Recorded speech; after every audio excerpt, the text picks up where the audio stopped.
not the, yeah. Start, please. And do you see it right now? Yeah, we can see it.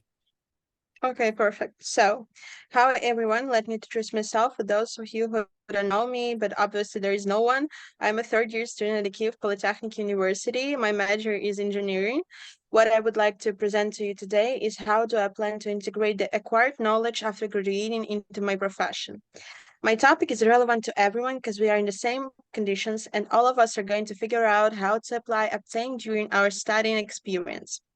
In my presentation, I'll focus on three major parts. I'll start off by explaining what was the reason to choose this particular university and major. After that, I will tell you about the educational process itself and my thoughts during this time. Finally, I will end up with the profession that I plan to engage in the future. So first of all, do you know what is the reason of people when they select the university? I found one interesting research about it. 32 first-year students took part in it. So on the slide, you can see the results.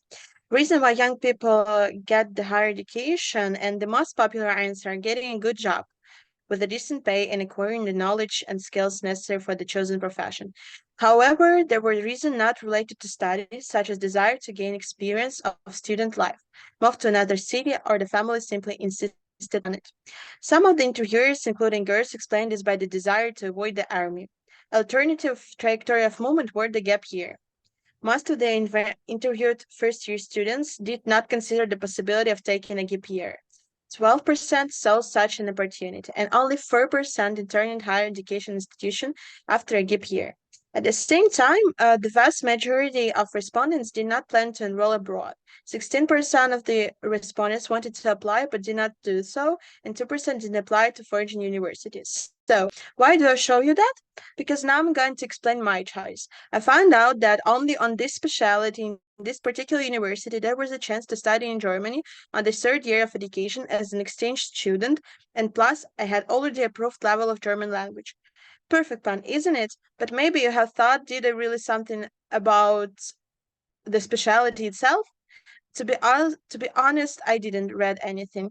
And now we smoothly move to the second part of my speech. Since in the first year there were general education subjects, I did not particularly identify the problem of my choice. But starting from the second year of study, I faced an internal conflict. I didn't understand how I would realize myself in this area, and there was even a desire to change direction. Apart from being too impulsive, in this particular moment, I decided to stay. And finally, after 2 years of searching and attempting to cope with all studying issues, I found a way how to express myself in our field, except working on the factory or working the whole day on the computer.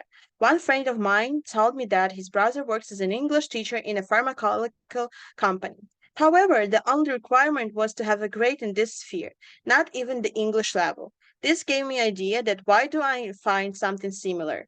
But only in the field of engineering. And surprisingly, there are a lot of vacancies for this job. To be the best English teachers in this particular field, you need to have in-depth knowledge that we get in our university. To sum up, as one German philosopher and writer, Johann Wolfgang von Goethe said, it's not enough just to gain knowledge. They must be applied. It's not enough just to wish, must act. University gives us possibilities. It is only our choice how to use them. Thank you for your attention, and now I'm able to answer any question you may have.